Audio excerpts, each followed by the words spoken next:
Se as denúncias são graves, o mínimo que o povo espera é investigação séria e transparente. O discurso de Eduardo Girão expõe uma indignação que muitos brasileiros compartilham. A sensação de que escândalos surgem, ganham manchetes e depois desaparecem sem consequências.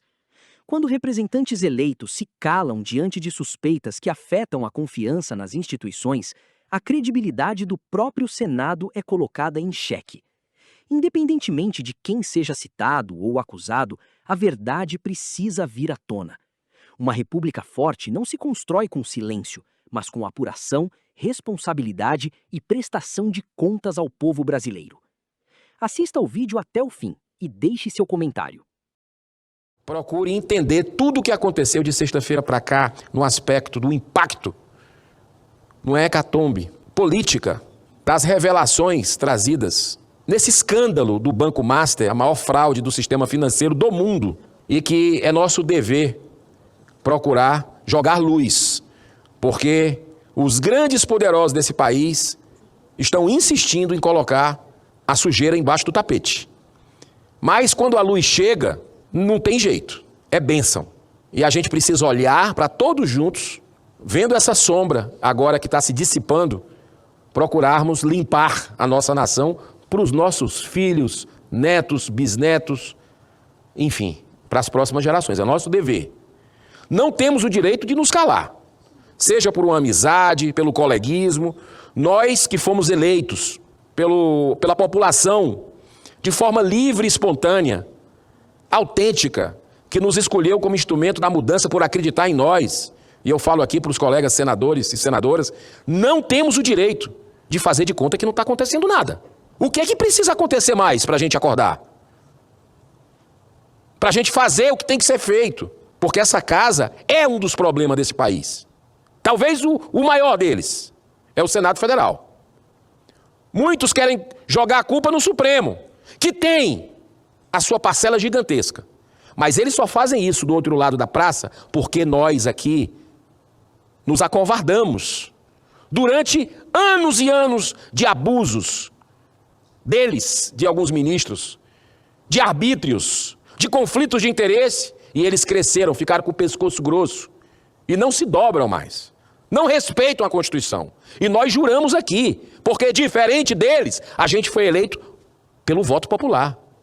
Eles não têm um voto do povo. Nós temos o voto popular. Então eu me sinto muito à vontade para cumprir o meu dever. O que tem saído de informações nessa segunda delação do Vorcar, a primeira já saiu muita coisa, envolvendo inclusive senadores da República. O que teve de dados da imprensa brasileira independente, que parabéns a toda a imprensa, mostrando contratos de centenas de milhões de reais com ministros do STF.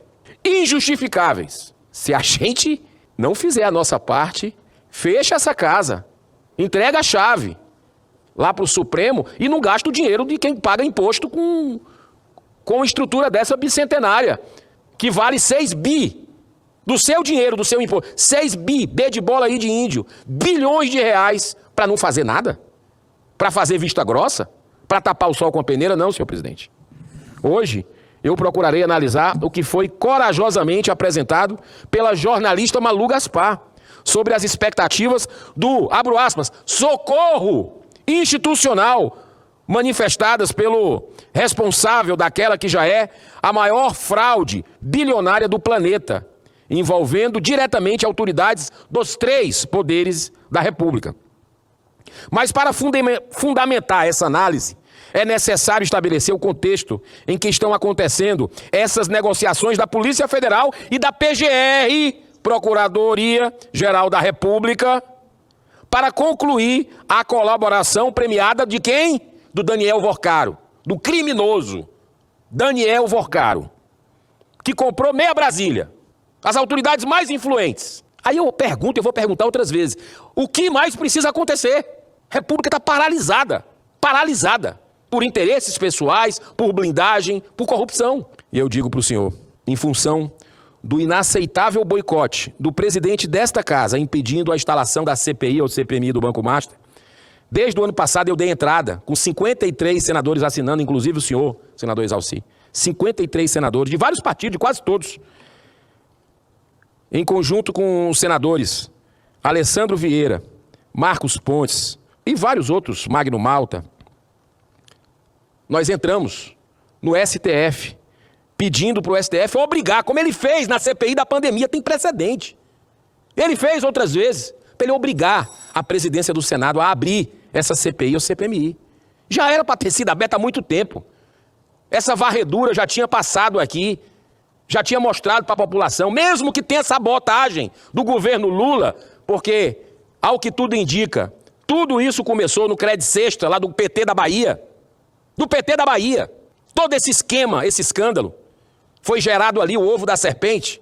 Mesmo que o governo Lula sabote, boicote, como fez em outras CPIs, inclusive a do INSS, negando convocação, negando quebra de sigilo, mesmo assim, o STF também fazendo a mesma coisa, não deixando convocações que a gente aprovou precisarem vir, liberando os depoentes para virarem as costas para o Senado. Todo tipo de sacanagem, desculpa a expressão. O senhor estava lá, o senhor viu. Mesmo assim, tem 14 pessoas presas no roubo do INSS. E no do Banco Master?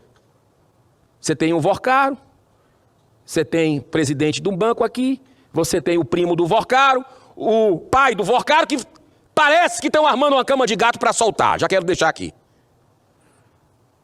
E aí, a gente precisa, senhor presidente, estar muito atento a tudo o que está acontecendo. Uma outra importante pergunta. Por que a colaboração premiada de Daniel Vorcaro vem se arrastando por tanto tempo?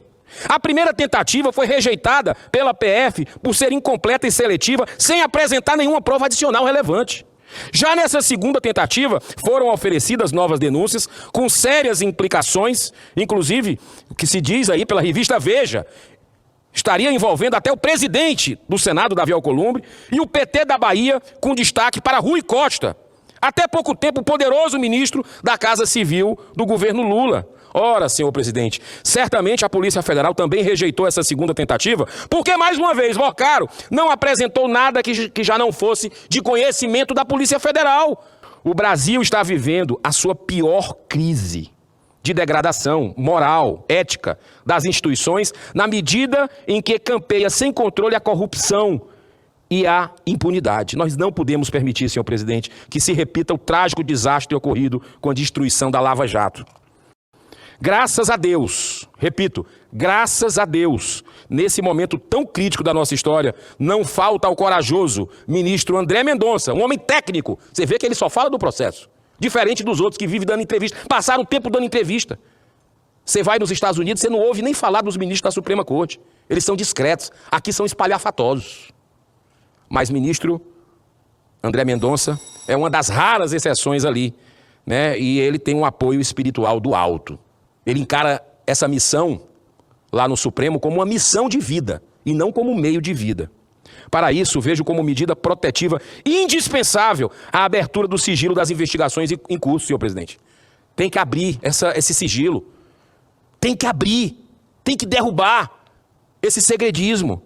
Ministro André Mendonça está na hora disso. O Brasil quer saber. Eu, antes de encerrar, senhor presidente, não vou passar mais do que esse 1 minuto, eu digo o seguinte, sabe qual a cena mais que mostra o retrato do Brasil foi na posse do ministro Nunes Marques. Eu vi pela televisão.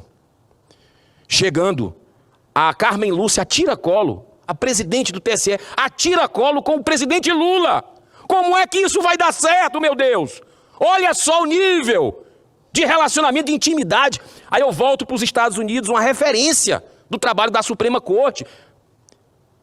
Eles vão para os eventos de toga, não dão entrevista, só cumprem um papel institucional e vão embora. Entrar, tira-colo com... Rapaz, eu vou te falar uma coisa, eu encerro, senhor presidente. Com esse profundo pensamento retirado do livro O Príncipe, de Maquiavel. Um povo que aceita passivamente a corrupção e os corruptos não merece liberdade, e sim a escravidão, pois as leis não podem ser lenientes, beneficiando bandidos. Olha, senhor presidente, que nós tenhamos aí... Ontem teve um temporal aqui em Brasília, na sua querida Brasília. Eu sei que o senhor nasceu em Minas Gerais, mas é apaixonado por Brasília, eu sinto isso aqui no seu trabalho, diariamente. Ontem caiu um toró, como a gente chama. Rapaz, eu nunca tinha visto aquilo. E numa fora de época. Essa época não era para estar tendo essas estações de chuva aqui, não. E eu vou dizer uma coisa, tomara que isso limpe os miasmas que estão aqui em Brasília, sabe?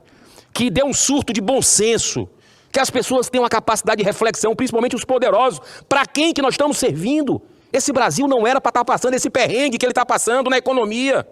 Esse Brasil era para estar bem.